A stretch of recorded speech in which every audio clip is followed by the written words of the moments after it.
بسم الله wadaad bay mooday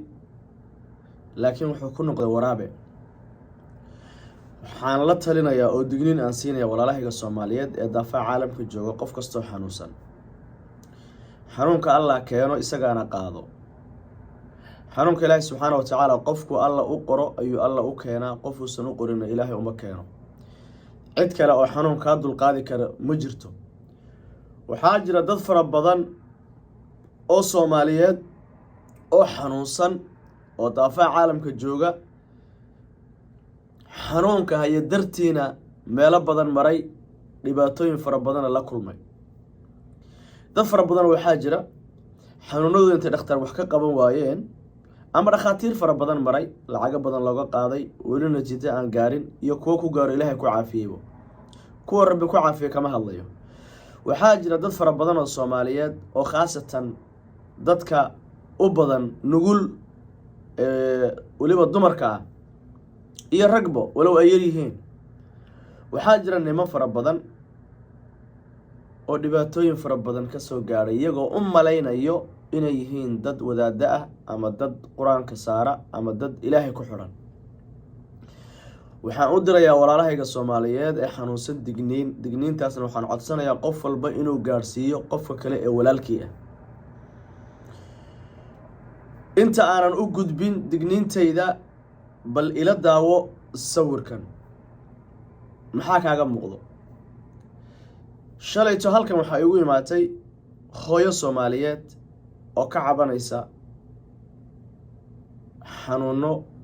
mudaba ay la nooshahay sidoo kale waxa isla shalay haddana ii timi hooyo kale oo Soomaaliyeed oo gobolka Minnesota joogto iyadana oo ka cabanaysa sidana xanuuno iyo dhibaatooyin haysta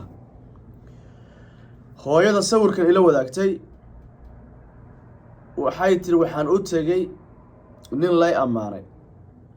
oo lagu yiri waa wadaad quraankuna dadka saara oo ku dabiiba wuxuuna jooga Hargeysa isaga ayaan la xiriiray lacag badan oo ka gurtay xeelo badan buu sameeyay muddo sida ku waday maalintii aan isaga bartay ee uu yiri wax baan ku sameeynaya quraan baan ku akhrinaya ayaa dhibti igu ziyaaday xanuunkiina igu batay inaan sii dhibtoodo oo sii kurboodo oo sii xanuunsado ma ahaane wax kale oo ninkaasi uu ii kordhiyay ma jirto maalinta ka dambaysa saan ula wadaagayay marba xanuunkayga waan xanuunsanahay xanuunku waa igu ziyaaday oo lacagna saa ku gurinayay wadana iskaga dhigayay loo amaanay ayuu markii dambe wuxuu igu yiri ma taqaana xanuunkaaga waxa u daawo ah wuxuu ii soo diray tiri bakaylaha iyo shimbirtaas maalintaas ayaan ogaaday ninkan inuu bala la shaqeysto jimana uu ku qaraabto uusan ahayn qof Ilaahay iyo rasuulkiisa oo yaqaan sidoo kale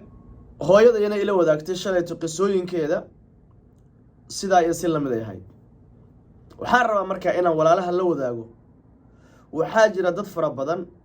oo aad u malaysaan inay yihiin wadaado ama aad u malaysaan inay yihiin dad Ilaahay ku xiran oo dadka quraanka saaro laakiin saaxiriina dad badan waxaa jira xanuunka haya dartii meelo badan maraya waxay hooyada sidoo kale ila wadaagtay waxaan u maleeyay tiri xanuunkayga markuu ninka wax ka qaban waayo waxaan dhex dabaashay ruuxaan iyo mingis la tumayo oo lacag badan laga qaaday markaste oo lacag laga qaado oo wax yar la sameeyo daqiiqada wax la qalayo ee wax la tumayo ee maryaha lagu dadayo ee cadarka lagu shubayo waxay tiri waxaan dareemayaa nafis markii aan ka tago guriga aan ku laabto asoo habeenkii seexana meesha waa laga bilaabaya markaan ku laabto oo aan dhaho iyaga aan dhaho maxay ahayday xanuunkii waa igu ziyaaday iyo xanuunkii baan wali dareemayaa waxa leeyahay garaadiyadaas waxa garaadka halka uu joogo darajada yaani uu joogo wuxuu u baahan yahay darajo ka koreysa in la tumo lacag kale laga qaadaya haddana wixii la sameyn heer waxaan gaaray tir anigana lay baabiyo gurigana laga dhigay arriya dhalo iyo arriya maro iyo balaayo dhan waxaan u sheegay marka walaalahayga Soomaaliyeed walaalayaalow horta xanuunka Allah keeno lama diidano laakiin naftiina idinku tahluka ha ku sameynina idinku hays dilina shaydaanka waa ilaahay colkiisa waxba kuuma qabanayo xanuunka Allah kuu keenay isaga ka qaadi karo cid kale oo ka qaadi karta ma jirto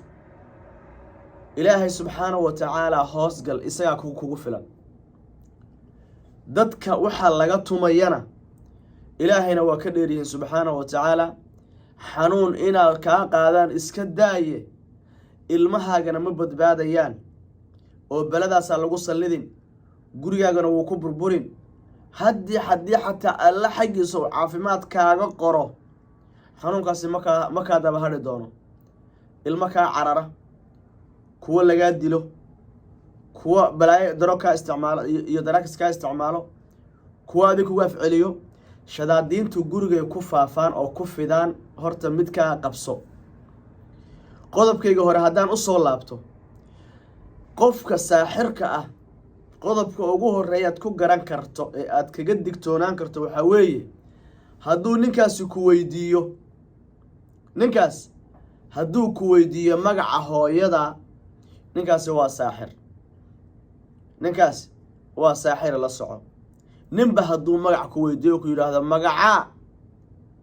bi way meesh ka car war kuma yaalo kullama aad u tagto dad noocaasana waxay sameynayaan xanuunka way kugu siyaadin jiban hor lagu soo dirin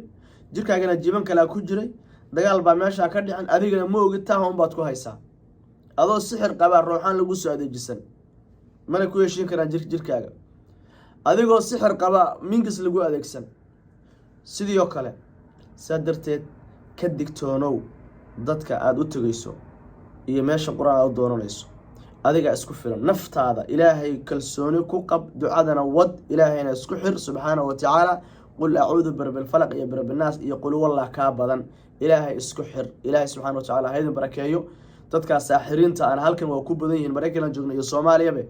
dadkana ha laga digtoonaado naaga suuqa ugu jira oo u suuq geeya oo yiraahdo wadaad fiican markii dad geeyaan bal cayr bal siiyo qaarna jiban buu ku haystaa marka iska ilaaliya ilaahay subhanahu wa ta'ala haydan barakeeyo walaalo fara badan oo dhiban oo arintaas maxay ahayd maaragtay jeel dadka ugu jira si u gaadho walaalo fara badan gaarsiya aad badan maasantiin. Assalamu alaykum warahmatullahi wabarakatuh.